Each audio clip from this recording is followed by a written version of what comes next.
এখানে আপনারা দেখতে পাচ্ছেন মেজর কমিউনিটি তাদের টোকেনে টোটাল সাপ্লাই পাবলিশ করেছে। তাদের টোটাল সাপ্লাই 100 মিলিয়ন, যা অন্য 4-5টা প্রজেক্টের মতো না।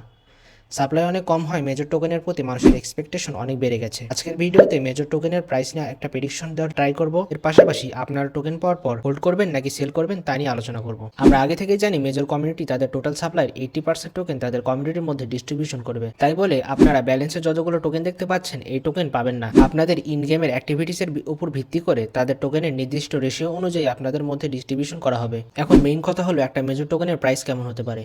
এখানে দেখতে পাচ্ছেন 60% কারেন্ট প্লেয়ারদের মধ্যে দেবে এবং 20% ফিউচার কমিউনিটির জন্য রেখে দেবে। আমরা 100 মিলিয়ন ধরে হিসাবটা করে দেখি কি হয়।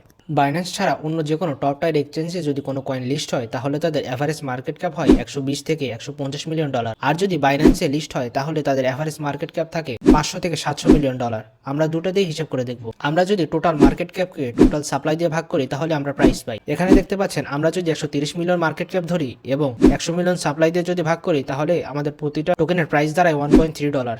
ঠিক একইভাবে যদি বাইন্যান্সে লিস্ট হয় তাহলে আমরা ধরেছি 500 মিলিয়ন ডলার হবে এদের মার্কেট ক্যাপ। 500 মিলিয়ন ডলারকে যদি আমরা 100 মিলিয়ন ডলার দিয়ে ভাগ করি তাহলে প্রতিটা টোকেনের প্রাইস দাঁড়াচ্ছে 5 ডলার করে। অর্থাৎ মার্কেট ক্যাপ যদি 100 মিলিয়নও হয় তাও প্রতিটা টোকেনের প্রাইস 1 ডলার করে হবে। এখানে দেখতে পাচ্ছেন বিটগেট প্রি মার্কেটেও এদের প্রাইস 1.39 ডলার দেখাচ্ছে। কিন্তু এখানে একটা বিষয় না বললেই নয়, এখান থেকে কি পরিমাণ রিওয়ার্ড দেওয়া হবে তা কিন্তু আগে থেকে বলা কখনোই সম্ভব নয়। এখানে যদি প্রাইস 1 ডলারের কাছাকাছি হয় তাহলে টোকেন কম দেবে, আর যদি টোকেন বেশি দেয় তাহলে এর প্রাইস আর 1 ডলারের কাছাকাছি থাকবে না। আর পারলে অ্যাচিভমেন্টগুলো সব কালেক্ট করে নেবেন।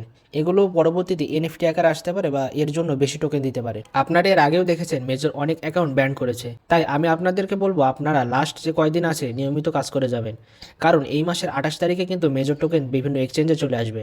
আপনাদের যা করার 28 তারিখের মধ্যেই করতে হবে।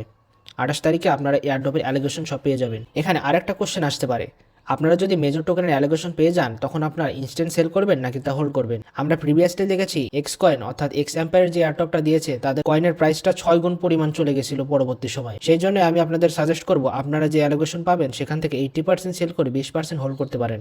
কখনোই আপনারা ফুল এয়ারড্রপটি হোল্ড করবেন না। নিয়মিত আপডেট পেতে আমাদের ইউটিউব চ্যানেলটি সাবস্ক্রাইব এবং টেলিগ্রামে যুক্ত থাকুন। ধন্যবাদ।